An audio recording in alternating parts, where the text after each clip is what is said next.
Yang terhormat Bapak Kepala Sekolah SDN 36 Kalimantan,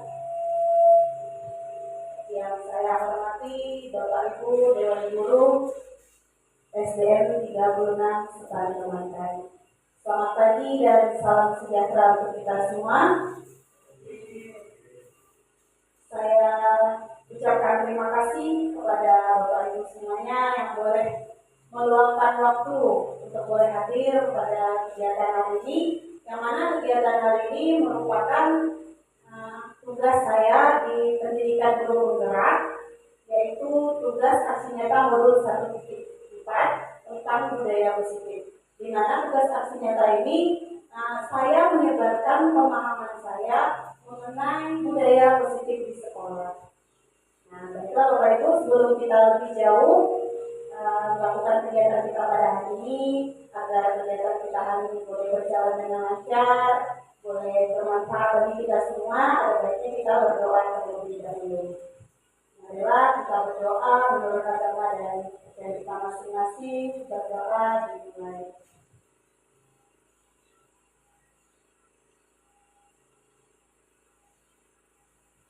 Berdoa selesai. Oke.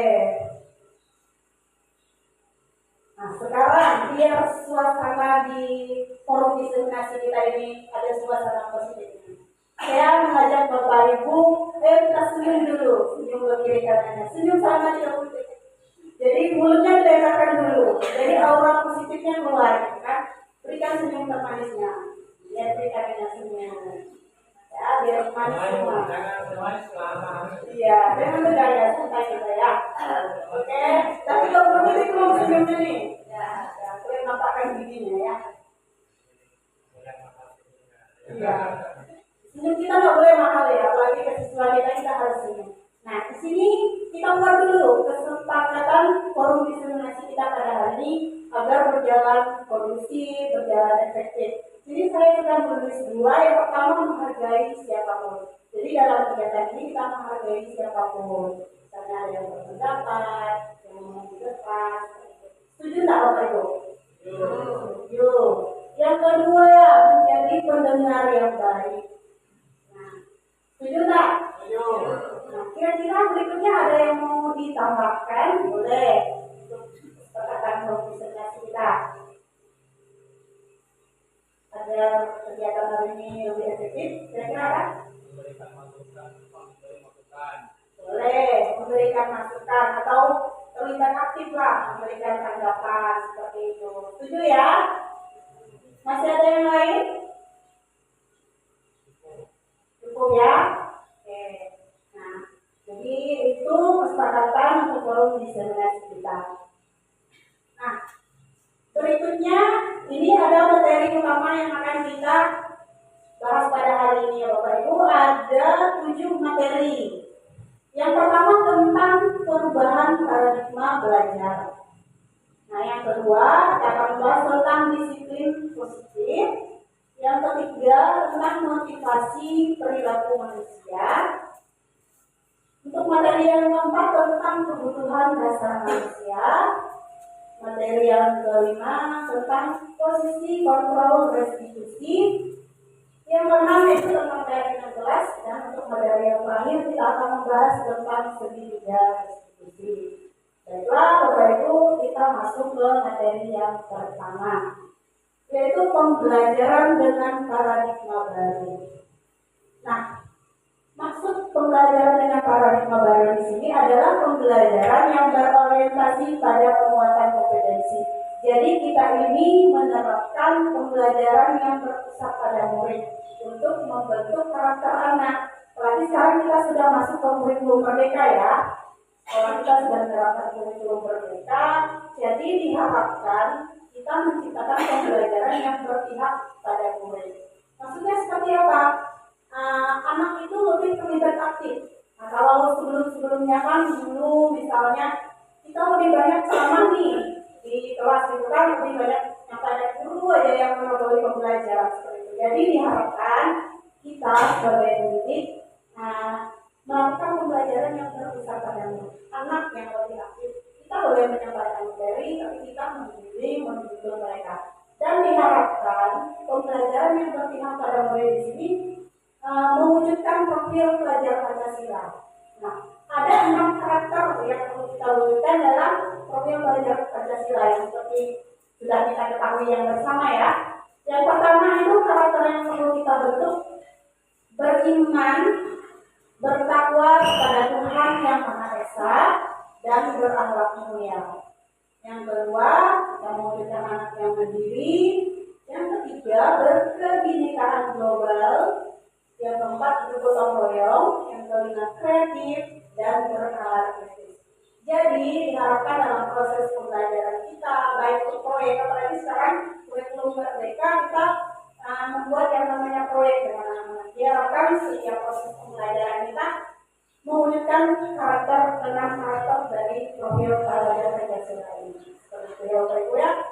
Selanjutnya, nah, ada miskonsepsi tentang teori kontrol. Maksudnya miskonsepsi ini pikiran yang salah tentang teori kontrol. Nah, miskonsepsi yang pertama, ilusi guru mengontrol murid. Nah, ada pendidik yang berpikir kita ini sebagai guru itu kita dapat mengontrol murid sepenuhnya. Padahal tidak ya Bapak Ibu ya. Kita tidak dapat mengontrol murid sepenuhnya. Kita sebagai guru ini cuma bisa membimbing anak ke arah yang lebih baik. Seperti itu. Berikutnya miskonsepsi yang kedua, ilusi bahwa semua penguatan positif itu efektif dan bermanfaat. Nah, kadang kita berpikir ketika kita beri penguatan positif berupa nasihat kepada anak, sepenuhnya itu bermanfaat. Bahkan sebenarnya terkadang itu ketika kita memberi nasihat penguatan positif pada anak, bisa masuk telinga kiri, keluar telinga kanan seperti itu. Kadang-kadang seperti itu ya Bapak Ibu ya. Yang merasakan seperti itu. Jadi kita tidak bisa berpikir seperti itu. Kita bisa memberikan masukan, tapi tidak sepenuhnya itu efektif. Lalu miskonsepsi yang ketiga, ilusi bahwa kritik dan membuat rasa bersalah mampu menguatkan karakter. Nah, ini maksudnya seperti ini. Terkadang kita memberi kritik, memarahi anak seperti itu, membuat mereka jadi merasa bersalah. Kita berpikir, oh dengan kita memarahi mereka, mengkritik mereka, kita bisa membentuk karakter mereka. Bisa saja kita menasihati, mengkritik, namun hal itu tidak membentuk karakter anak ya Bapak Ibu. Jadi bahkan ketika kita membentak, memarahi, mengkritik mereka, mereka bisa sakit hati kadang-kadang. Biarpun anak SD ya, mereka sudah bisa merasakan hal yang seperti itu. Lalu miskonsepsi tentang teori kontrol yang berikutnya, ilusi bahwa orang dewasa itu berhak memaksa.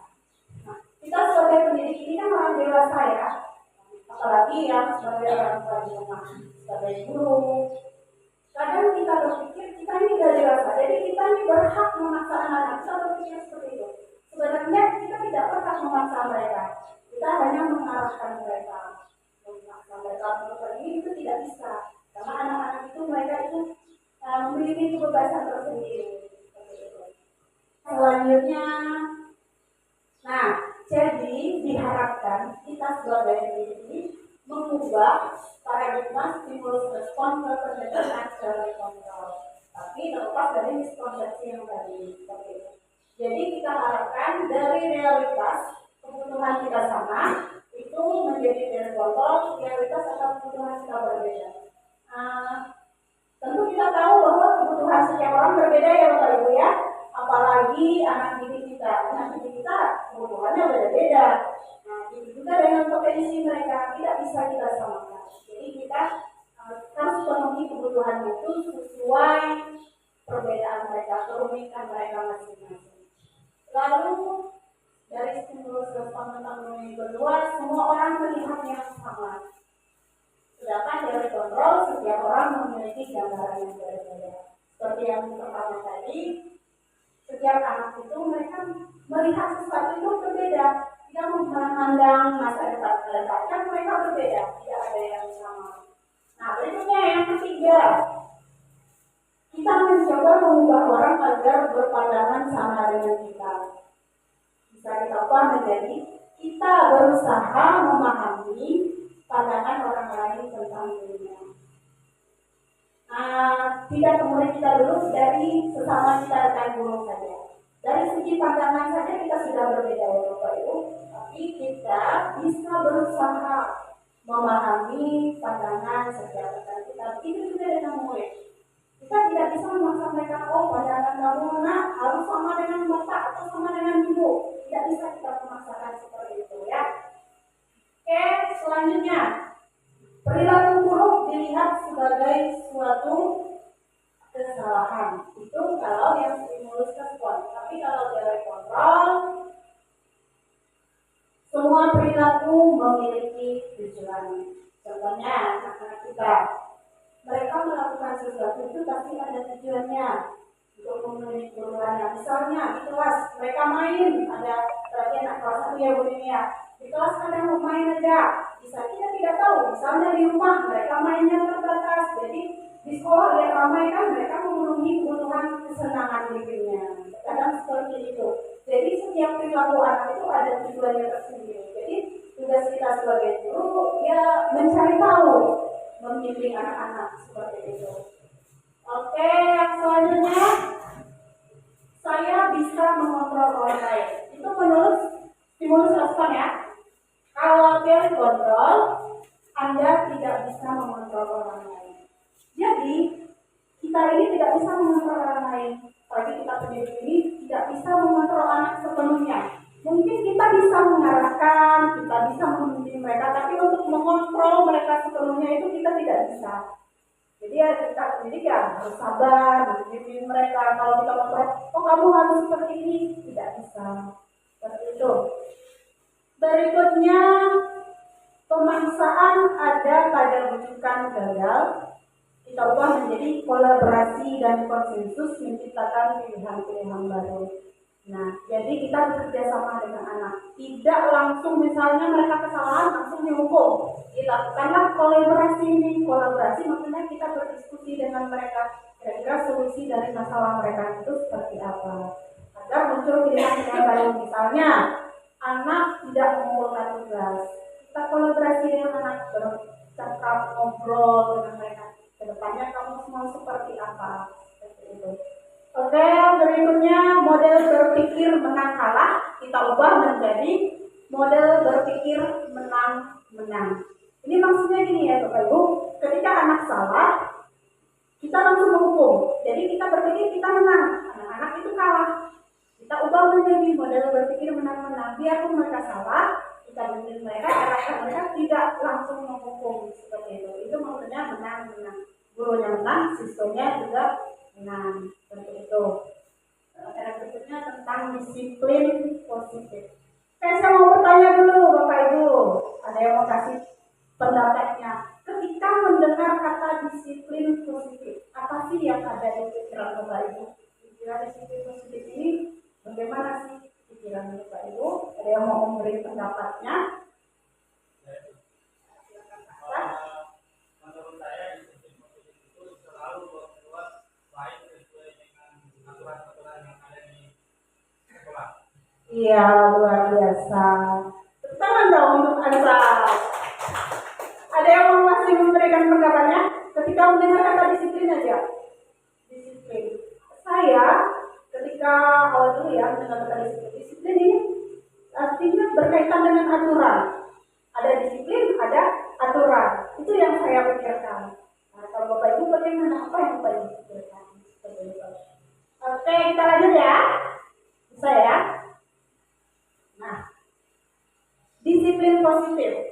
Disiplin positif merupakan satu cara penerapan disiplin yang mengajarkan anak bertanggung jawab dan menumbuhkan kesadaran diri berdasarkan nilai-nilai kebajikan. Nah, jadi disiplin positif ini salah satu cara ya Bapak Ibu agar anak-anak kita itu menjadi disiplin. Jadi kita itu mengajarkan anak bertanggung jawab. Misalnya mereka melakukan kesalahan. Jadi ketika kita menerapkan disiplin positif, kita ajarkan mereka bertanggung jawab. Untuk bertanggung jawab dari kesalahannya itu seperti apa? Dan tentunya berdasarkan nilai-nilai kebajikan dan harus dari motivasi dari dalam dirinya. Tidak berdasarkan ada hukuman, oh mau rajin masuk sekolah takut dimarahi guru, tidak seperti itu, tapi berdasarkan dari dalam diri anak tersebut. Mereka sadar ketika saya rajin sekolah, ketika saya melaksanakan tugas, oh saya kedepannya akan jadi orang yang sukses. Nah, kita ingin melalui disiplin positif ini menumbuhkan kesadaran diri pada diri anak kita, seperti itu.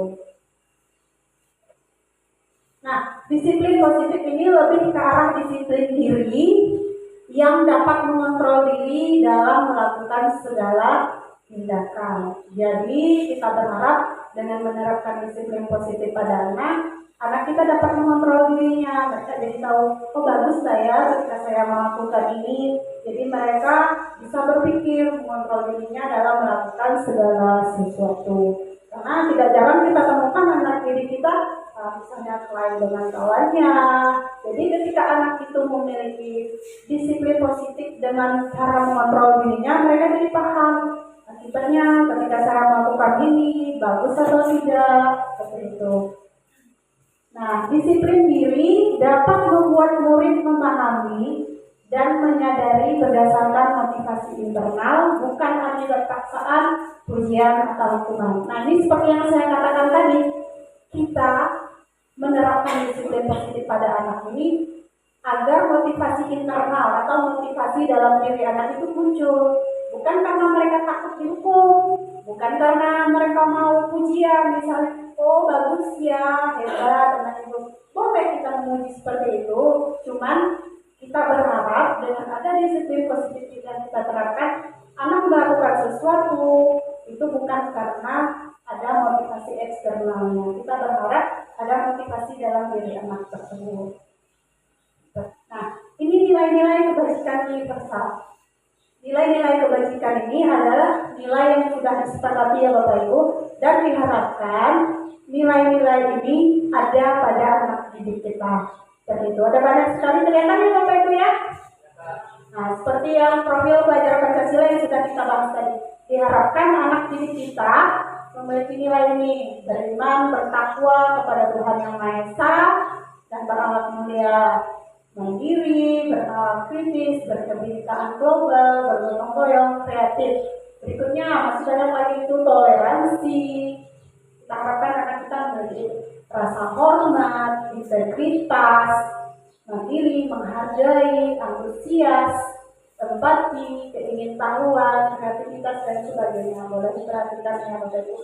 Nah, kita berharap dengan menerapkan disiplin positif ini, anak kita memiliki nilai-nilai kebajikan ini di dalam dirinya, sehingga dapat memunculkan motivasi internal dalam dirinya dan melakukan sesuatu ya untuk kebaikan mereka, untuk pengembangan karakter mereka. Masih ada lagi nilai kebajikan yang berikutnya. Ini nilai petunjuk hidup seperti peduli. Kita ajarkan peduli kepada anak, penalaran, bekerja sama, keberanian, keingintahuan, usaha, dan masih banyak lagi. Jadi nilai-nilai kebajikan universal ini nilai-nilai yang sudah disepakati di seluruh dunia ya Bapak Ibu. Jadi diharapkan anak didik kita memiliki ini. Seperti itu. Selanjutnya. Nah, di sini ada konsep disiplin. Konsep disiplin ada dua, dengan identitas gagal dan identitas sukses. Nah, kita bisa lihat kira-kira selama ini kita melakukan hal yang mana ya, seperti itu. Saya juga ketika sebelum melakukan mengetahui tentang hal ini, sering melakukan hukuman kepada anak-anak ketika melakukan kesalahan. Kadang kan kita pikir, oh anak kalau tidak dihukum mereka tidak akan cerah, seperti itu. Kadang kita berpikir seperti itu ya Bapak Ibu. Ternyata dengan memberikan hukuman kepada anak itu merupakan konsep disiplin dengan identitas yang gagal. Kenapa? Hukuman itu kan tidak terencana. Tiba-tiba ya, misalnya anak terlambat datang ke sekolah, langsung kita suruh keliling lapangan 3 kali, misalnya seperti itu. Anak kan tidak tahu apa-apa. Kita sebagai guru tiba-tiba memberikan hukuman itu, dan itu bersifat satu arah. Nah, hukuman juga bukan berarti cuma bersifat fisik saja, bisa psikis atau verbal melalui kata-kata yang baik. Kadang tidak kita sadari kita ngomong ke anak menyakiti perasaan mereka. Karena kan ada anak yang sensitif ya, bisa jadi mereka mengingat apa yang kita katakan sampai dewasa. Nah, kita merasa juga kita menempuh pendidikan dari SD, SMP, SMA. Nah, mungkin kita pernah ada yang sakit hati dengan guru kita, pernah menghukum kita atau memberikan kata-kata yang kasar. Nah, jadi untuk menghindari hal tersebut. Nah, dengan memberikan hukuman juga murid kita jadi takut dan mereka merasa tidak nyaman. Mereka sakit hati terhadap kita seperti itu. Mungkin pada saat ini kita masih banyak yang belum melakukan hal tersebut, ya perlahan kita ubah ya Bapak Ibu. Karena, nah ini konsep disiplin dengan identitas sukses. Ada konsekuensi dan restitusi. Nah mungkin konsekuensi dengan hukuman udah sering kita dengar yang Bapak Ibu. Kalau restitusi ada yang pernah dengar? Baru. Saya juga baru ketika mengikut pendidikan guru geografinya restitusi. Ya saya tahunya ketika mendisiplinkan anak beri hukuman, ya mereka bisa disiplin seperti itu. Ternyata ada cara lain yang kita lakukan. Nah, untuk konsekuensi ini ya seringlah kita lakukan. Hanya bedanya dengan hukuman, kalau konsekuensi ini sudah disepakati, sudah kita sepakati dengan anak. Misalnya, oh kamu kalau terlambat, misalnya terlambat masuk kelas 10 menit, nanti pas istirahat 10 menit di kelas dulu ya, selesaikan tugas. Jadi udah disepakati. Jadi mereka tahu oh ketika saya melakukan ini konsekuensinya apa. Seperti itu. Lalu konsekuensi itu murid juga tetap dibuat tidak nyaman karena mereka harus melakukan bertanggung jawab atas apa yang telah mereka lakukan. Nah, konsekuensi itu sikap guru selalu memonitor murid. Kita ini memantau mereka. Oh, berubah dari anak ini melakukan nggak ya yang menjadi tanggung jawab mereka itu konsekuensi. Beda ya konsekuensi dengan hukuman ya. Oke, kalau restitusi. Nah, restitusi ini proses menciptakan kondisi bagi murid untuk memperbaiki kesalahan. Proses kolaboratif yang mengajarkan murid untuk mencari solusi sendiri. Maksudnya seperti ini. Melakukan restitusi itu misalnya anak melakukan kesalahan nih. Misalnya berkelahi dengan temannya misalnya, karena itu sering terjadi ya anak-anak kita ya. Dua-duanya kita panggil, kita lakukan pendekatan, menstabilkan identitas. Nanti ada tahap-tahap melakukan restitusi. Kita stabilkan dulu, biar tidak emosi, redakan dulu emosinya seperti itu. Baru kita gali alasannya apa melakukan itu, karena setiap anak melakukan sesuatu itu pasti ada alasannya untuk pemenuhan kebutuhan tertentu. Nah, setelah itu kita pancing mereka, beri mereka pertanyaan, kira-kira untuk mereka mengatasi hal tersebut apa? Bukan guru yang memberikan solusi, mereka yang berpikir ke depannya apa yang mau mereka lakukan agar tidak mengulangi hal tersebut lagi. Itu restitusi. Nah, mungkin dengan melakukan ini bisa jadi anak mengulangi hal yang sama. Kita lakukan lagi karena guru memang harus sabar ya Bapak Ibu, mereka tidak akan langsung berubah, tapi buah dari kesabaran itu pasti ada. Nah itu restitusi. Nah di sini silahkan Bapak Ibu lihat ada perbedaan hukuman atau konsekuensi. Yang pertama, mencatat 100 kali di dalam buku kalimat saya tidak akan terlambat lagi karena terlambat ke sekolah. Menurut Bapak Ibu ini hukuman atau konsekuensi? Hukuman ya, coba kita cek dulu. Oke, benar, hukuman. Berikutnya yang kedua, lari mengelilingi lapangan basket 2 kali karena terlambat hadir di sekolah. Hukuman atau konsekuensi? Hukuman, konsekuensi. Konsekuensi apa lagi? Oke, kita cek ya. Hukuman ya Bapak Ibu ya. Oke, berikutnya membersihkan coretan yang dibuatnya di meja tulis. Ya, menurut saya juga konsekuensi, kita cek dulu ya. Iya, karena dia bertanggung jawab atas apa yang sudah dia lakukan seperti itu. Berikutnya, murid diminta push up 15 kali karena tidak menggunakan masker ke sekolah. Hukuman atau konsekuensi? Hukuman ya. Oke.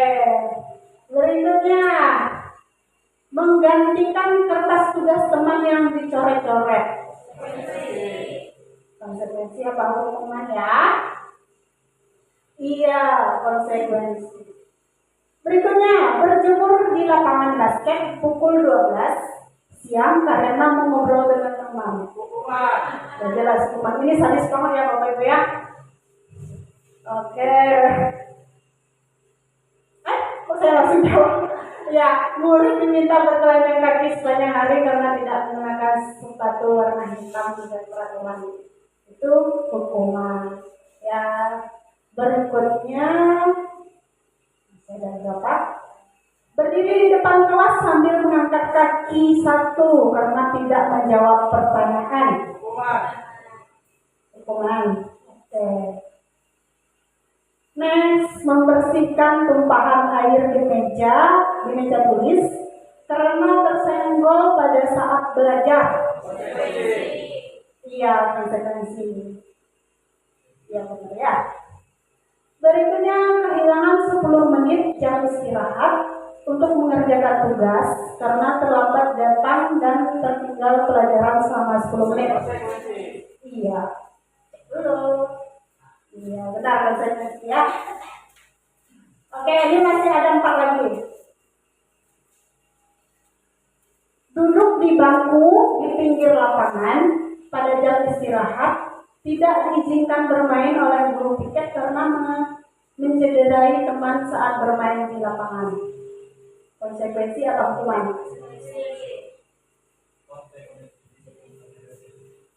Oke, ya. Iya, konsekuensi. Kan disuruh duduk aja ya Bapak Ibu kan ketika bermain, jadi mencederai temannya. Jadi kita suruh duduk biar mereka menyadari lah dulu, tidak bilang temannya. Kenapa saya jawab lagi? Nah, terlambat hadir di pembelajaran daring 15 menit dan diminta untuk tinggal 15 menit sesudah kelas usai untuk membahas ketertinggalan pembelajaran. Ini konsekuensi ya. Oke, yang berikutnya. Lari mengelilingi lapangan basket 2 kali karena terlambat 10 menit untuk pelajaran PJOK. Hukuman atau konsekuensi? Dan pendapat lain? Ya. Konsekuensi. Karena apa? Pelajarannya PJOK. Iya. Oke, berikutnya. Membersihkan WC sekolah karena mematahkan pensil kawannya. Iya, hukumannya Bapak Ibu ya. Oke.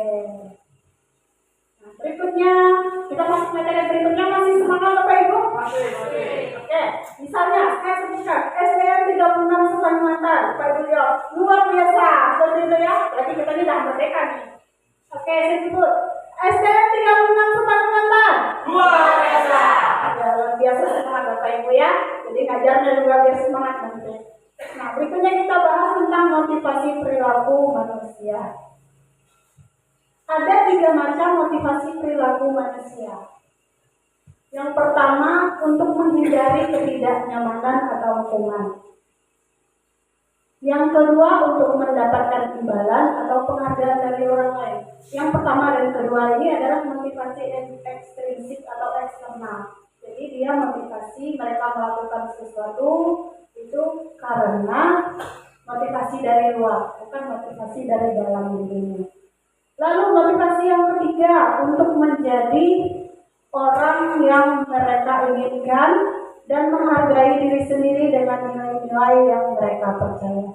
Nah, kalau yang ketiga ini adalah motivasi intrinsik atau motivasi dari dalam diri. Pembahasannya di sini satu-satu yang berbeda. Untuk motivasi yang pertama, untuk menghindari ketidaknyamanan atau hukuman. Nah, biasanya orang yang motivasinya untuk menghindari hukuman atau ketidaknyamanan ini, mereka akan bertanya gini kepada diri, kalau saya tidak melakukannya, apa ya yang akan terjadi pada saya? Jadi mereka itu melakukan sesuatu itu karena takut dengan hukuman atau menghindari ketidaknyamanan. Nah, contohnya anak-anak datang terlambat. Mereka tepat waktu itu bukan karena mereka sadar kalau hal itu memang dari dalam diri mereka, tapi karena mereka takut dihukum, misalnya takut dimarahi orang tuanya, takut ditegur. Nah, itu untuk motivasi yang pertama. Motivasi yang kedua, untuk mendapat imbalan atau penghargaan dari orang lain. Jadi, manusia melakukan sesuatu itu, atau murid kita melakukan sesuatu itu karena mereka mau mendapat penghargaan atau hadiah. Jadi ketika tidak ada hadiah, ketika tidak diiming-imingkan hadiah, ya mereka balik seperti itu lagi. Misalnya seperti itu lagi, ketika kita tidak mengimingi hadiah. Misalnya orang tuanya, kalau kamu nanti juara 1, nanti dibelikan sepeda ya, misalnya seperti itu. Rajin anaknya belajar, bukan semester ini. Sekali dapat sepeda, semester depan balik lagi seperti itu. Iya, karena itu motivasinya dari luar, karena mereka maunya hadiah. Nah, berikutnya motivasi yang ketiga, untuk menjadi orang yang mereka inginkan dan menghargai diri sendiri dengan nilai-nilai yang mereka percaya. Nah, diharapkan anak didik kita memiliki motivasi yang ketiga ini, Bapak Ibu. Jadi motivasi yang dari dalam dirinya. Untuk membentuk motivasi ini, ya tentu sangat tidak mudah ya Bapak Ibu, tapi perlahan dengan kesabaran bisa, saya yakin bisa. Nah, jadi dengan motivasi ini, anak didik kita melakukan sesuatu biarpun tidak ada hukuman, biarpun tidak ada hadiah, mereka tetap rajin belajar, mereka tetap rajin ke sekolah, seperti itu. Jadi ada nilai-nilai yang mereka yakini di dalam diri mereka. Jadi mereka akan bertanya seperti ini, saya akan jadi orang seperti apa ya nanti kalau saya melakukannya. Jadi mereka sadar mereka melakukannya itu ada manfaatnya, seperti itu.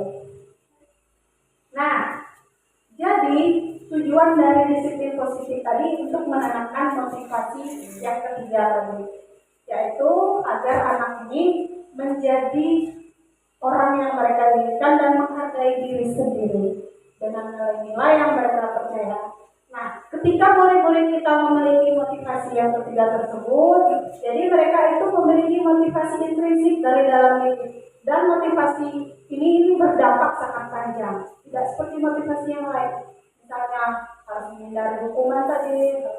Nah, mereka mau melakukan itu ketika ada hadiahnya, nanti tidak ada hadiah tidak berubah seperti itu. Kalau motivasi yang ketiga ini itu dampaknya jangka panjang. Jadi mereka menjunjung tinggi nilai-nilai yang mereka percaya, yang mereka hargai untuk mencapai suatu tujuan mulia. Nah, saya contohkan suatu kasus seperti ini. Contohkan misalnya di SDA, misalnya SD-nya namanya A, nomor bapak tidak tahu. Misalnya Ibu Siti ini wali kelas 2, misalnya seperti itu. Di siswa kelas 2 ini, Ibu Siti ini sedang mengalami suatu masalah. Jadi anak didiknya itu ketika masuk kelas itu tidak tertib, dorong-dorong, berebutan, seperti itu. Jadi Ibu Siti ini mengambil inisiatif seperti ini, memberikan stiker bintang kepada anak-anak agar mereka tertib seperti itu.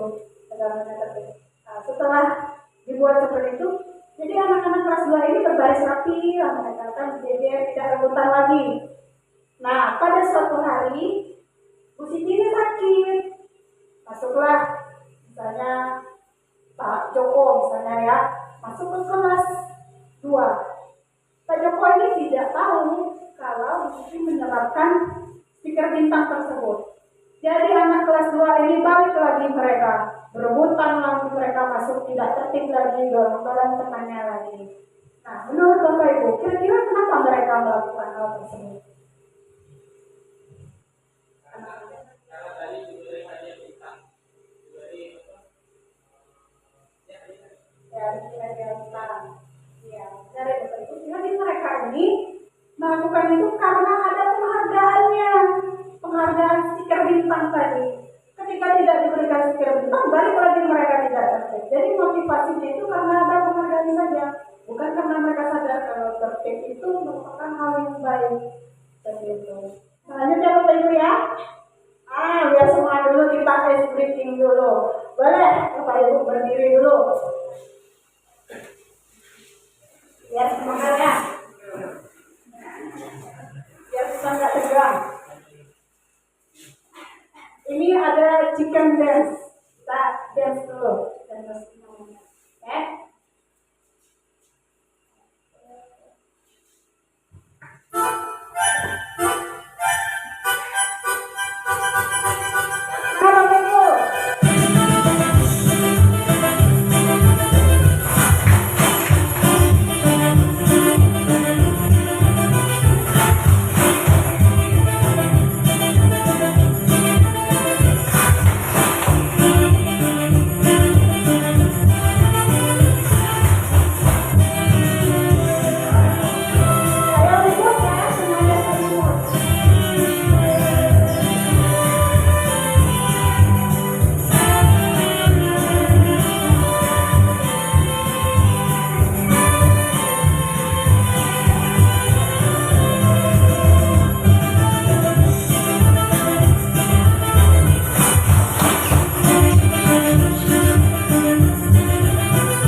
Ya sambil ya, mereka boleh dimakan kalau saya. Oke, tarik nafas dulu ya. Oke, kita sambil lagi materi ya. Materi yang berikutnya tentang kebutuhan dasar manusia. Yang namanya kebutuhan, ya berarti itu sesuatu yang sangat perlu ya Bapak Ibu. Namanya kebutuhan. Oke. Nah, ada 5 kebutuhan dasar manusia. Yang pertama, kebutuhan bertahan hidup. Yang kedua, kasih sayang dan merasa diterima. Yang ketiga, penguasaan. Yang keempat, kebebasan. Dan yang kelima, kesenangan. Dan ini masing-masing penjelasannya. Nah, untuk kebutuhan bertahan hidup ini mencakup makanan, pakaian, tempat tinggal, keamanan, dan kesehatan. Nah, untuk kebutuhan kasih sayang dan rasa diterima di sini, rasa diterima, dipedulikan, berbagi, kerjasama, menjadi bagian dari kelompok. Nah, jadi anak kita di kelas, mereka melakukan sesuatu itu pasti untuk memenuhi salah satu dari kebutuhan dasar ini. Misalnya, di rumah mereka kurang dipedulikan oleh orang tua. Misalnya orang tua sibuk kerja, misalnya seperti itu. Sekali di sekolah menemukan kawan ramai, seru nih. Jadi di kelas ribut aja. Sebenarnya itu ada alasannya. Bisa jadi mereka memenuhi kebutuhan ini di antara kebutuhan ini. Mereka ingin rasa diterima, dipedulikan oleh guru atau dipedulikan oleh teman-temannya. Nah, untuk kebutuhan yang ketiga, penguasaan. Penguasaan ini mencakup harga diri, keinginan untuk dianggap, memimpin, berprestasi, diakui, dan didengar. Nah, kadang ada anak didik itu yang melakukan sesuatu, mereka ingin dianggap hebat, misal, oh saya hebat ini melakukan hal ini. Jadi ada kebutuhan penguasaan seperti itu. Jadi mereka ingin dianggap bisa. Ada anak yang seperti itu ya Bapak Ibu ya. Terus kebebasan. Nah ini anak didik kita jiwa-jiwa kebebasannya rata-rata seperti itu ya. Kebebasan ini mencakup mandiri, memiliki pilihan, mencoba hal baru, mampu mengendalikan arah dirinya. Nah, misalnya biasanya anak dengan kebutuhan dasar kebebasan ini mereka cepat bosan biasanya. Nah, mau mencari hal-hal baru, mereka ingin melakukan sesuatu yang baru. Berikutnya kesenangan. Kesenangan ini mencakup bermain, antusiasme, tertawa, bergaul. Jadi kalau anak didik kita tertawa, jangan dimarahi ya Bapak Ibu. Ya, kecuali kalau kelewatan, seperti itu misalnya kita lagi kelewatan, ngobrol sendiri, itu lain lagi. Nah, karena tertawa itu kebutuhan. Nanti kalau dia tertawa stres, nanti anak kita ya bergurau juga ada masanya seperti itu. Makanya di sini bermain. Makanya dianjurkan kita sebagai pendidik itu ketika pengajar itu jangan bawa anak terlalu tegang. Misalnya kita selipkan dance, misalnya permainan sambil belajar. Jadi ini untuk memenuhi kebutuhan kesenangan mereka. Bisa jadi di rumah mereka tidak dapat tidak mendapatkan kebutuhan itu. Nah, jadi di sekolah mereka carinya. Jadi kita dulu yang pusing. Tapi sebenarnya yang mereka lakukan itu ada tujuannya semua. Yaitu untuk memenuhi kebutuhan ya salah satu dari ini. Oke, di sini ada contoh kasus. Saya memperhatikannya, Ibu Ambar, guru kelas 2 sedang bingung menghadapi ulah salah satu murid di kelasnya, Riko. Beberapa anak telah mengeluhkan Riko yang seringkali meminta bekal makan siang mereka dengan paksa. Jika Anda menghadapi situasi seperti itu, seperti Bu Ambar, apa yang akan Anda lakukan? Menurut Anda, kira-kira apa alasan Riko melakukan itu? Oke, saya ingin dengar pendapat Bapak Ibu, kira-kira siapa yang mau berpendapat? Kalau Bapak Ibu di posisi Bu Ambar, yang akan Bapak Ibu lakukan apa? Dan menurut Bapak Ibu, alasan Riko melakukan itu merebut bekal temannya dengan paksa itu apa ya alasannya? Siapa yang mau berpendapat? Oke, mic ya Pak, biar kedengaran ya. Oke, terima kasih. Baik, terima kasih. Kalau saya boleh berpendapat, menurut saya akan mengajak mereka untuk makan bersama dan saling berbagi agar makanan yang ada itu tidak disia-siakan saja. Nanti siapa tahu kalau berebut bisa saja terbuang dan tidak jadi dimakan. Jadi kalau yang bisa dilakukan itu saya tukar makan atau tukar lauk saja agar mereka tidak berebut nanti, sama-sama merasakan. Baik, terima kasih Bu. Ya, karena mungkin saja kebutuhan mereka itu atau kebutuhan Riko tadi tidak terpenuhi. Salah satunya bagian yang pertama tadi itu bertahan hidup karena dia tidak memperoleh makanan yang dia sukai sehingga dia bisa mengambil punya temannya. Begitu.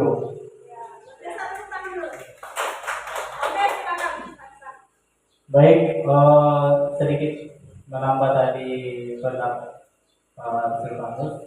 Kalau menurut saya, yang saya lakukan awalnya menanyakan ke memanggil anak tersebut, si Riko ini, kemudian saya tanyakan, dan kemungkinan menurut saya Riko ini memang tidak mau bekal ke sekolah atau orang tuanya dia tidak memberi dia sarapan dan tidak menyiapkan bekal untuk ke sekolah. Itu juga. Terima kasih Pak Sarya. Masih ada yang ingin berpendapat Ibu? Oke, Oke, ini kan sudah sering kali gitu ya. Mungkin udah diingatkan lagi mungkin sudah sekian kali. Kalau saya di posisinya Ibu Ambar, saya langsung temui aja kali ya ibunya ya. Nah, nanti kita sampaikan anaknya di sekolah begini-begini. Mungkin tadi udah saya siapkan, setiap hari saya siapkan sarapannya, apalagi di sekolah seperti itu gitu kan. Nah, bisa jadi seperti yang dikatakan Pak Silvanus tadi, Riko ini tidak suka dengan bekal yang disiapkan ibunya. Oke. Oke, tepuk tangan untuk Pak Yokana. Masih ada yang mau berpendapat? Tidak ya, cukup ya. Oke. Nah, untuk yang kita lakukan bervariasi ya Bapak Ibu ya, tergantung ke gurunya dan kira-kira apa yang akan dilakukan. Dan untuk alasannya, ya untuk alasan ini kita tidak bisa menebak. Memang kita harus bertanya dulu kenapa dia melakukan hal tersebut. Di sini ada beberapa contoh alasan Riko. Ini contoh alasan dia yang pertama. Misalnya Riko berkata seperti ini ketika kita bertanya kepada Riko. Dia bilang dia lapar dan orang tuanya tidak membuatkan bekal makan siang. Maka kebutuhan dasar yang berusaha dipenuhi oleh Riko ini kebutuhan untuk bertahan hidup. Nah, misalnya Riko berkata seperti itu, kita bertanya tidak ada bekal, jadi lapar. Makanya dia merebut temannya. Nah, seperti itu kalau alasannya ini. Makanya penting kita untuk bertanya dulu kepada anak apa alasannya. Nah, ini contoh alasan Riko yang pertama. Nah, misalnya dia memberi alasan seperti ini lagi. Karena dia merasa senang temannya jadi memperhatikan dia. Bekal udah dibawa nih, tapi dia senang melakukan itu. Karena temannya melaporkan tindakannya itu pada gurunya. Dan gurunya memberitahu orang tuanya, sehingga orang tuanya jadi memperhatikan dia. Nah, jadi dia ini ingin memenuhi kebutuhan dasar tadi, kebutuhan akan kasih sayang dan rasa diterima. Jadi dia merasa tidak diperhatikan. Jadi dia melakukan itu untuk memenuhi kebutuhan itu. Padahal udah bawa bekal sebenarnya. Kalau Riko memberi alasan seperti ini, seperti itu. Nah, alasan Riko yang ketiga, misalnya dia menjawab seperti ini ya Bapak Ibu.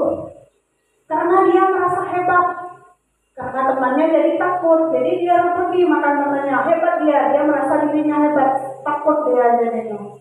Nah, jadi dia sebenarnya berusaha memenuhi kebutuhan dasarnya kekuasaan tadi. Kadang ada anak yang seperti itu mau merasa dirinya hebat ya.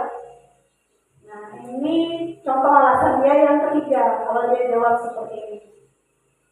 Contoh alasan dia yang keempat ketika kita bertanya jika dia menjawab seperti ini. Karena dia merasa bosan dengan bekal makanan yang dibuat dari rumah, dibawakan ibunya dari rumah. Kadang ada anak yang seperti itu ya, bosan dengan bekalnya. Nah, bekalnya sama terus. Nah, oleh karena itu dia ingin mencoba makanan dengan teman-temannya.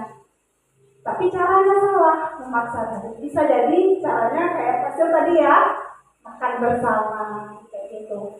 Jadi karena alasannya ini dia berusaha memenuhi kebutuhannya akan kebebasan. Itu karena dia bosan tadi. Contoh alasan Riko yang kelima, jika dia menjawab seperti ini.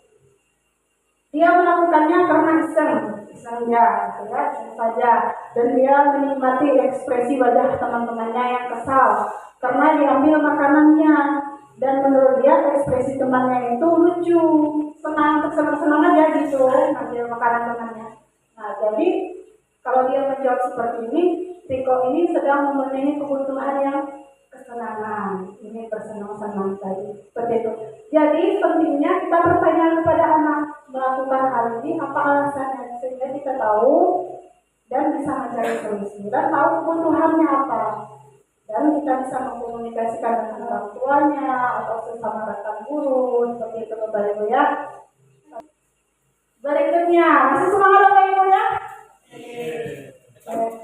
Materi kita berbanyak lagi kok, sedikit aja. Berikutnya tentang posisi kontrol. Ini posisi kontrol kita sebagai guru ya.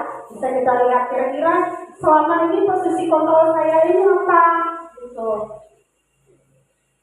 Nah, ada 5 posisi kontrol guru. Yang pertama penghukum.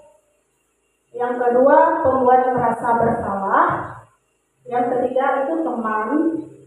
Yang keempat pemantau. Yang kelima manajer. Oke. Oke, jadi ada 5 posisi kontrol ini. Kira-kira selama ini Bapak Ibu posisinya di mana? Oke, kita lihat satu-satu. Posisi penghukum. Nah, seorang penghukum bisa menggunakan hukuman fisik maupun verbal atau kata-kata ya. Nah, biasanya di posisi penghukum ini akan mengeluarkan kata seperti ini. Patuhi aturan saya atau awas ya, misalnya seperti itu, ada tegasnya. Kamu selalu saja salah. Biasanya penghukum mengeluarkan kata-kata seperti ini. Selalu, pasti selalu, yang terakhir selesai. Bisa seperti itu ya untuk penghukum ya. Di sini ada contoh videonya, boleh Bapak Ibu perhatikan posisi penghukum.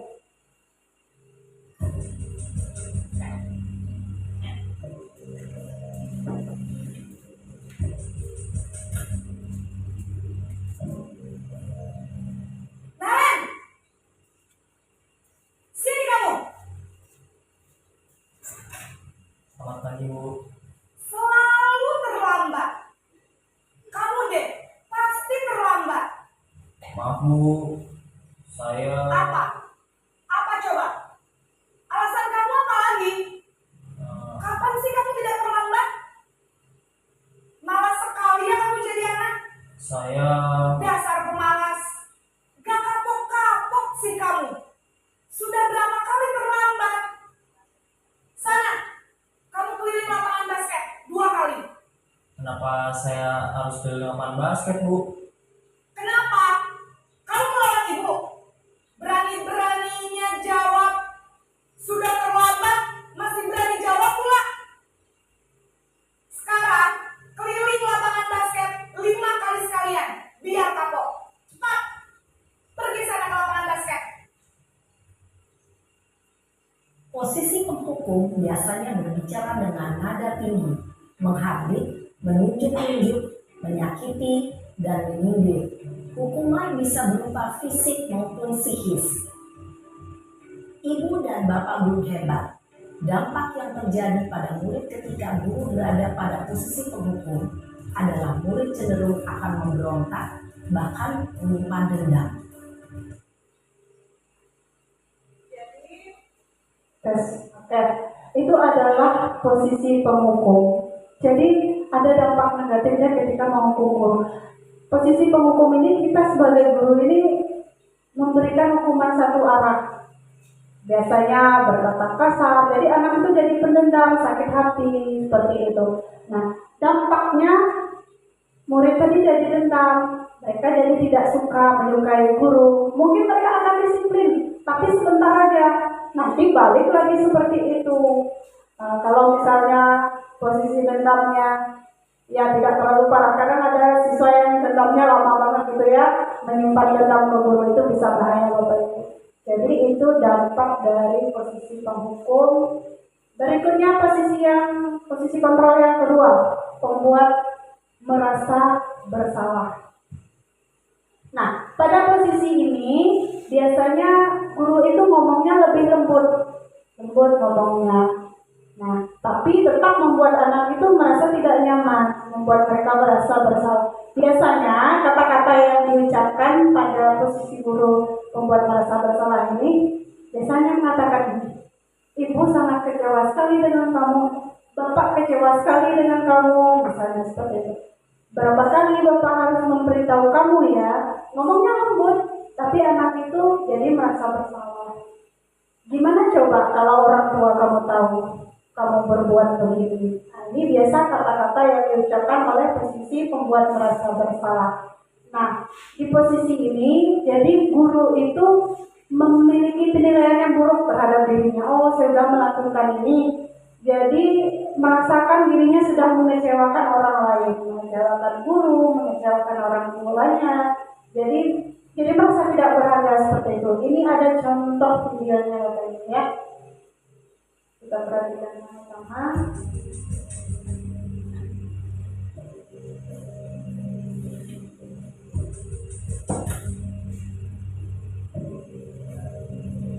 Naren,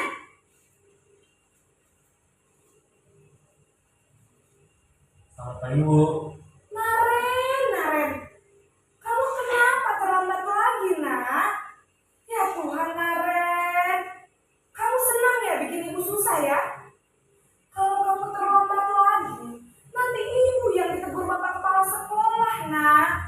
Disangka ibu tidak bisa membina kamu. Duh, gimana ini? Maaf Bu. Duh, Gusti Naren. Kamu suka ya kalau ibu ditegur bapak kepala sekolah? Terus, sekarang ibu harus tulis apa ini di buku absen? Ini kamu sudah sering terlambat loh. Ibu harus apa coba? Maaf Bu. Maaf sekali. Ya sudah, lain kali jangan bikin ibu susah lagi ya nak ya. Ibu tidak akan kuat lagi kalau kamu gini terus. Bisa jantungan kalau ibu ditegur bapak kepala sekolah. Sana cepat kelas. Maaf ya Bu. Maaf sekali. Posisi pembuat rasa bersalah berbicara dengan nada tenang, cenderung lembut. Namun kata-kata yang diutarakan membuat murid merasa menjadi orang yang gagal, memandang buruk dirinya sendiri, merasa tidak berharga, dan tidak sanggup membahagiakan orang lain. Ketika guru mengambil posisi pembuat rasa bersalah, murid akan menganggap dirinya yang bersalah dan ia akan menyimpan emosi negatif tersebut di dalam dirinya. Oke, itu untuk posisi pembuat merasa bersalah. Berikutnya, posisi yang ketiga itu teman. Nah, kira-kira Bapak Ibu ada memposisikan dirinya sebagai teman nggak untuk peserta dirinya? Pada posisi ini, guru tidak akan menyakiti murid, namun tetap berupaya mengontrol murid. Nah, posisi teman ini bisa dampaknya positif, ada juga negatifnya Bapak Ibu. Positifnya ini hubungan antara kita, guru dengan murid itu terhubung baik, gitu, berhubungan baik. Nah, di sini ada kata-kata yang ditujukan ke posisi teman. Ayo bantulah demi Bapak ya. Jadi ngobrolnya itu kayak teman gitu dengan murid. Ayo ingat tidak bantuan Bapak selama ini, misalnya seperti itu. Ya sudah, kali ini tidak apa-apa. Nanti ibu bantu bereskan. Nah, itu biasa kata-kata yang ditujukan teman. Nah, tapi hal negatifnya ini, bila suatu saat kita tidak membantu murid kita, jadi mereka itu kecewa jadinya. Jadi mereka berkata seperti ini, saya pikir ibu bapak guru ini teman saya. Nah, jadi ada masa mereka kecewa ketika kita tidak membantu mereka. Nah, seperti itu Bapak ya. Ini tentang videonya.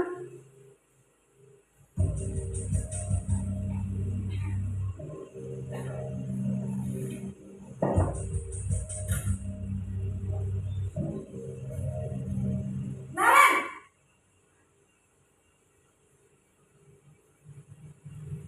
Selamat pagi Bu. wah, sudah jam berapa ini nak? Terlambat lagi ya sayang. Iya Bu, habis ibu saya lupa bangunkan saya Bu. Kamu malah menyalahkan ibu kamu. Kamu bukannya anak yang larinya paling kencang. Kok terlambat sih? Iya Bu, saya memang terlambat bangun tadi. Jadi biarpun saya lari kencang, tetap gak kekejar Bu. Ya sudah sana. Nanti lain kali larinya lebih kencang lagi ya. Biar gak terlambat lagi. Bikin seneng ibu. Demi ibu. Bisa kan? Bisa lah Bu. Ya sudah sana masuk kelas. Ibu beresin urusan absen kamu. Kamu ini ada-ada saja. Dalam posisi teman, guru berbicara dengan nada suara ramah, akrab, cenderung bersenda gurau untuk menjaga suasana tetap santai. Murid akan merasa senang, aman, dan akrab dengan guru. Identitas yang tercipta adalah identitas sukses atau berhasil. Namun, perlu diingat, karena ini masih dorongan eksternal, maka ada faktor ketergantungan dari murid kepada orang tertentu. Di sini guru absennya, sehingga di lain waktu murid bisa berperilaku baik, namun hanya kepada orang-orang tertentu saja. Oke, itu untuk posisi temannya Bapak Ibu ya. Berikutnya pemantau. Memantau berarti mengawasi. Posisi pemantau ini biasanya guru itu lebih kepada peraturan dan konsekuensi. lakukan konsekuensinya seperti itu. Jadi biasanya pertanyaan yang kata-kata yang sering diucapkan itu peraturannya apa? Apa yang telah kamu lakukan? Sanksi atau konsekuensinya apa? Jadi anak itu melakukan kesalahan, dia melakukan konsekuensinya seperti itu. Ini contoh videonya.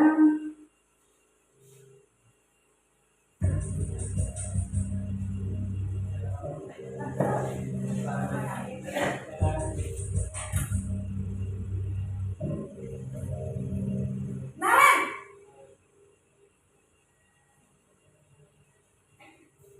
Selamat pagi Bu. Naren, apa peraturan sekolah kita tentang jam berapa kita harus masuk sekolah, nak? Kita harus di sekolah jam 7 Bu. Iya betul, sekarang sudah jam 7.20. Naren sudah tahu konsekuensinya jika terlambat hadir. Paham Bu? Saya harus tinggal kelas pas jam istirahat selama 20 menit. Iya benar, konsekuensinya demikian.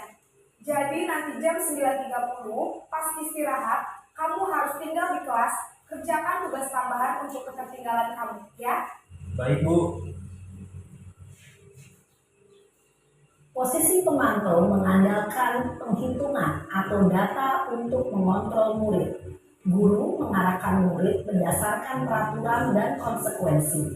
Seorang pemantau menunjukkan bahasa tubuh dan ekspresi wajah yang datar dan cenderung formal.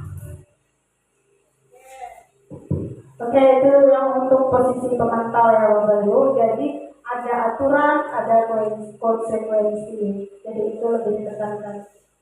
Posisi yang terakhir yaitu posisi manajer. Posisi manajer adalah posisi di mana guru berbuat sesuatu bersama murid. Jadi mempersilahkan murid itu bertanggung jawab atas perilakunya. Murid ini menemukan solusi sendiri. Jadi mereka bertanggung jawab itu seperti apa?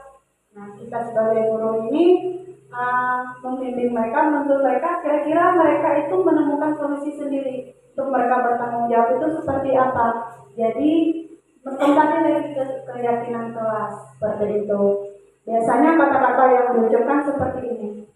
Apa yang kita yakini, apakah kamu meyakininya? Jadi ini mengarah ke nilai-nilai kebajikan seperti itu. Jadi kita menanyakan apakah mereka sedia memperbaikinya, bagaimana solusi untuk mereka melakukan memperbaiki hal ini. Jadi kita memancing anak biar mereka menemukan solusinya sendiri seperti itu.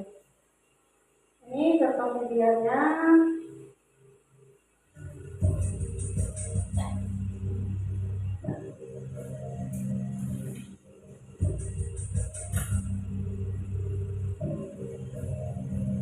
Naren,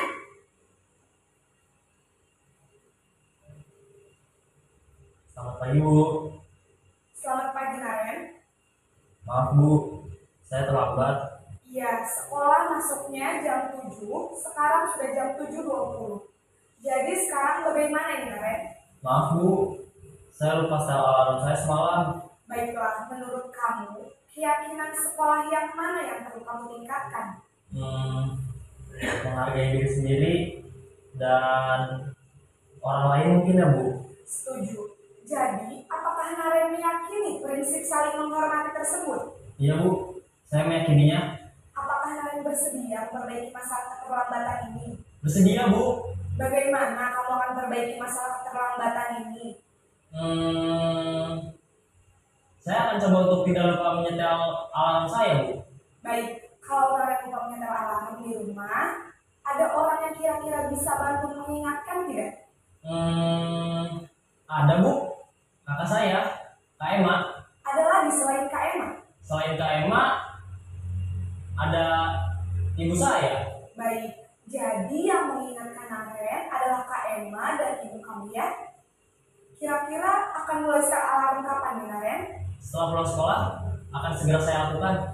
Baik, jadi Naren akan setel alarm untuk bangun besok pagi dan akan diingatkan oleh kakak dan ibunda Naren ya. Ada lagi yang mungkin perlu dilakukan Naren agar tidak terlambat bangun lagi. Tidak ada Bu. Baik Naren, terima terima kasih untuk kerjasama kamu. Sekarang kamu perlu kembali ke kelas untuk belajar. Baik Bu, terima kasih.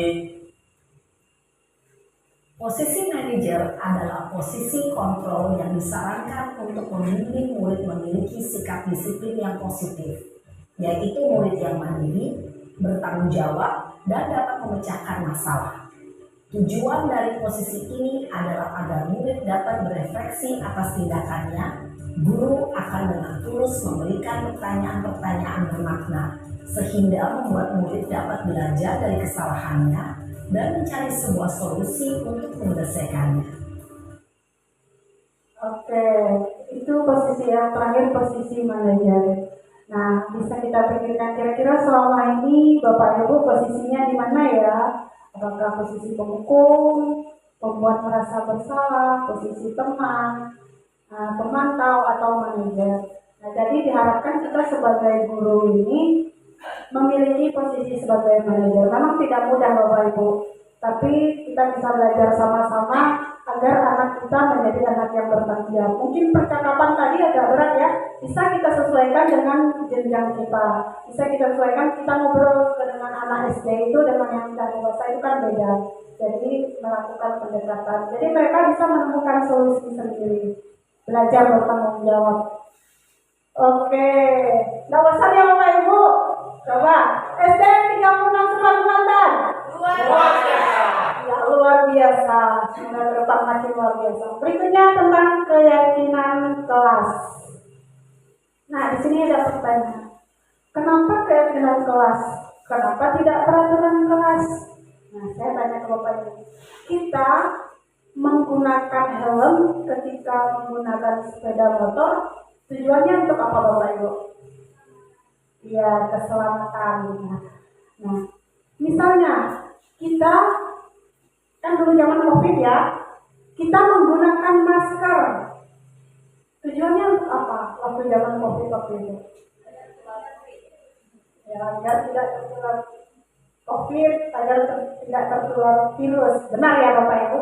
Nah, itu yang dinamakan keyakinan. Jadi kita melakukan sesuatu itu karena kita percaya melakukan itu untuk kepentingan kita. Kita percaya nilai-nilai tersebut. Nah, kalau cuma berdasarkan peraturan, nanti melakukan sesuatu itu takut karena ada hukumannya. Itulah mengapa keyakinan kelas.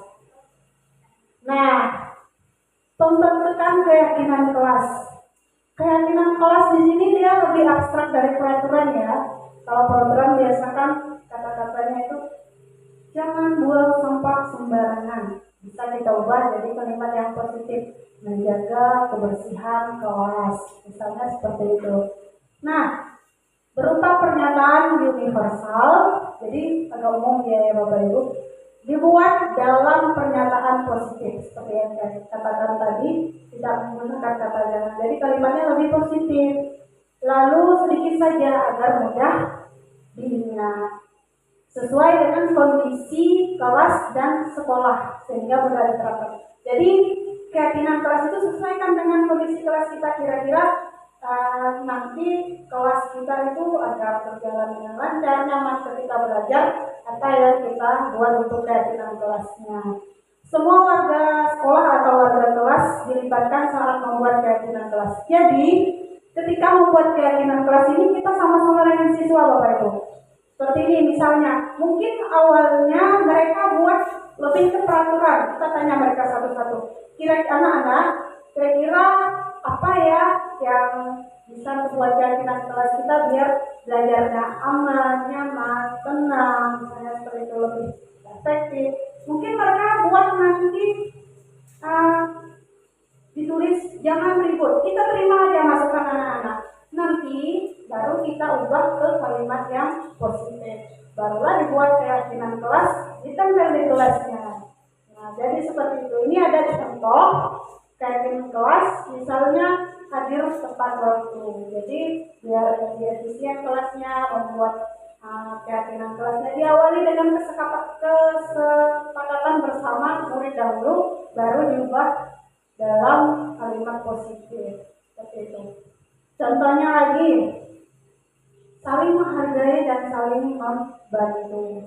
Nah, misalnya ini kita ubah dari kalimat negatif yang dibuat oleh siswa, misalnya tidak ganggu teman. Nah, kita ubah jadi kalimat positif, saling menghargai dan saling membantu. Tentunya dengan penerapan keyakinan kelas ini ya kita arahkan anak-anak melakukan yang tidak boleh, konsekuensinya apa, seperti itu.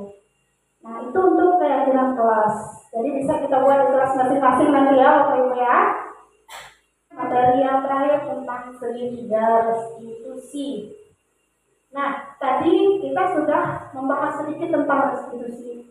Dalam melakukan restitusi ini ada tahapannya yang disebut segitiga restitusi. Jadi sebelumnya kita lebih dalam lagi, apa itu restitusi ya? Nah, menurut Gosen tahun 2004, restitusi adalah proses menciptakan kondisi bagi murid untuk memperbaiki kesalahan mereka, sehingga mereka bisa kembali pada kelompok mereka dengan karakter yang lebih kuat. Jadi, restitusi ini kita melakukan percakapan dengan siswa kita. Seperti yang tadi ya, yang posisi manajer itu ya, percakapan, mereka memperbaiki kesalahannya bagaimana. Tapi ada tahapannya, ada 3 tahapannya. Nah, ciri-ciri restitusi yang pertama, menguatkan dan fokus pada solusi.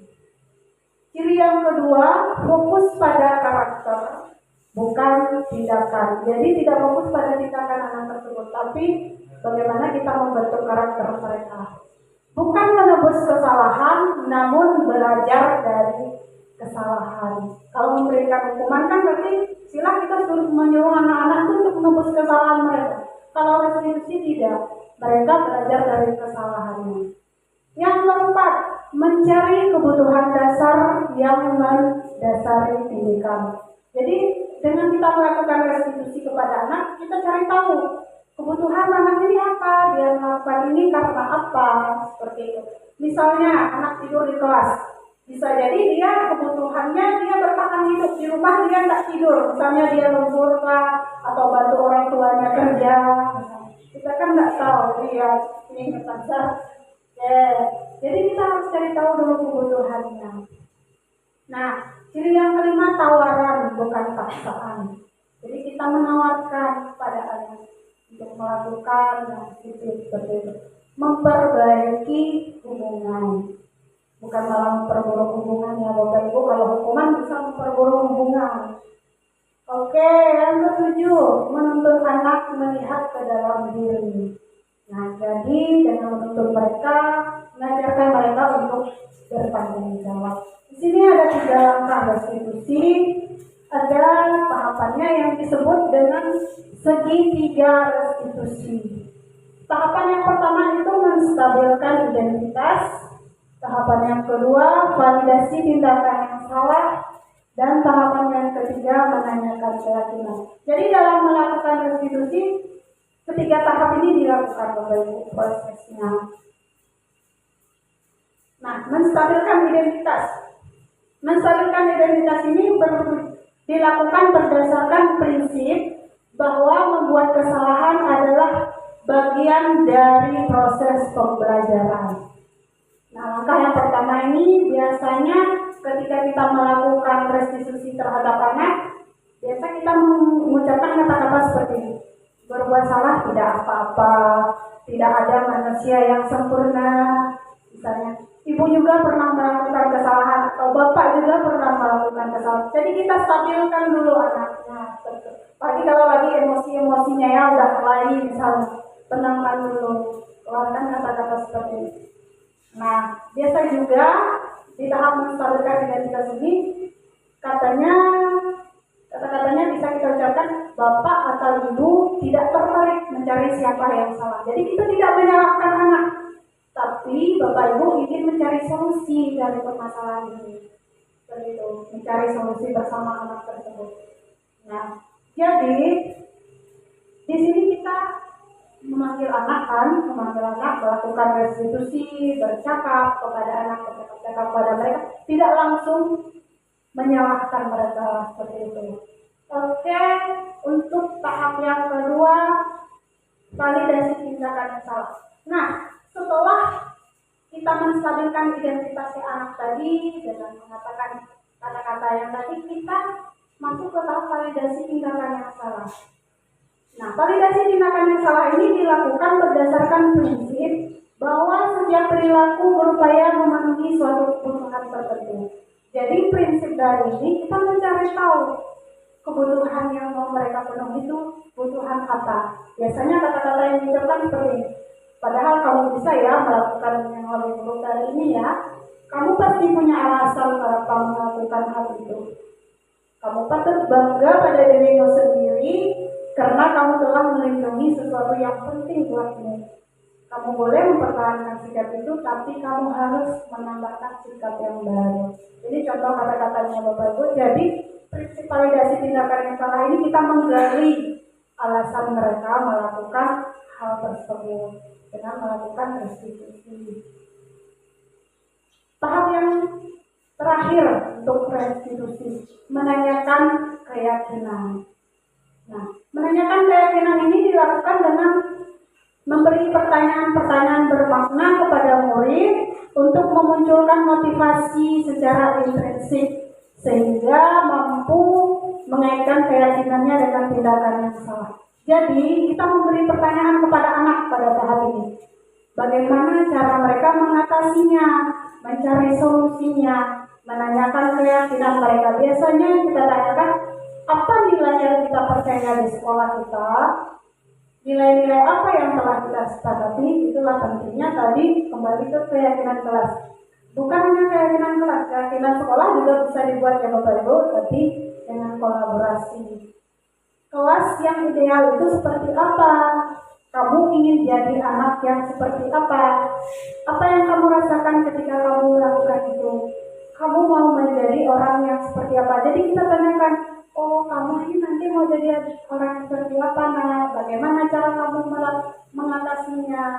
Nah, seperti contoh di video tadi, dia mengatasinya terapkan dengan sekolah. Mulai setelah alarm gitu kan, depannya tidak akan mengulangi lagi. Ya mungkin anak akan mengulangi ke depannya, tapi dengan kita melakukan restriksi kepada anak, ya perlahan anak-anak bisa berubah seperti itu tanpa harus menghukum. Seperti itu ya Bapak Ibu ya. Jadi ini kesimpulannya. Tujuan mulia dari penerapan disiplin positif adalah agar terbentuknya murid-murid yang berkarakter, disiplin, santun, jujur, peduli, bertanggung jawab, dan merupakan pembelajar sepanjang hayat sesuai dengan standar kompetensi lulusan yang diharapkan, standar pendidikan nasional. Jadi diharapkan dengan penerapan disiplin positif itu kita memiliki anak-anak yang berkarakter.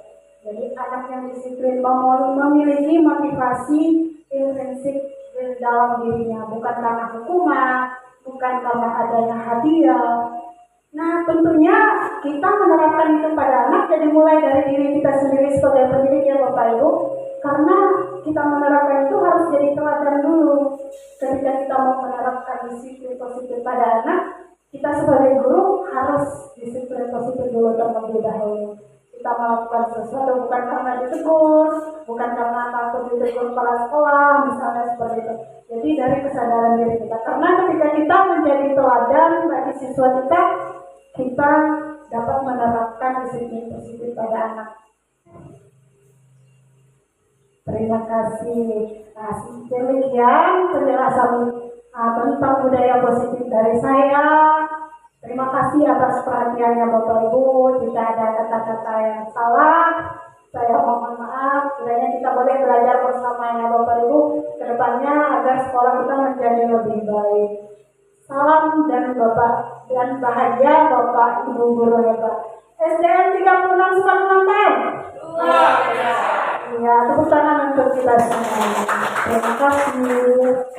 Oke. Kalau ada dari Bapak Kepala Sekolah yang ingin disampaikan, saya persilakan.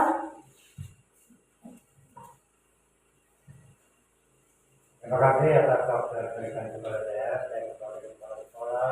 Sama-sama mengucapkan terima kasih banyak kepada Ibu guru-guru kita, ibu-guru pemerintah yang dikatakan tadi menjadi guru hebat, Ibu ya.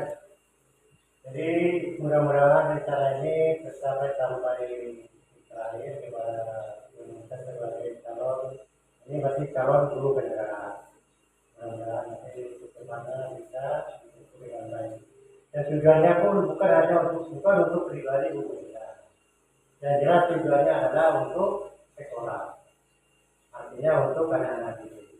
Jadi dalam materi-materi yang kita dengar tadi, saya hanya bisa menilai dulu untuk meningkatkan 3 dari beberapa materi tadi. Yang pertama itu disiplin kolektif. Itu memang perlu kita sadari. Itu memang kesadaran dari kita dulu. Setelah itu keyakinan kelas.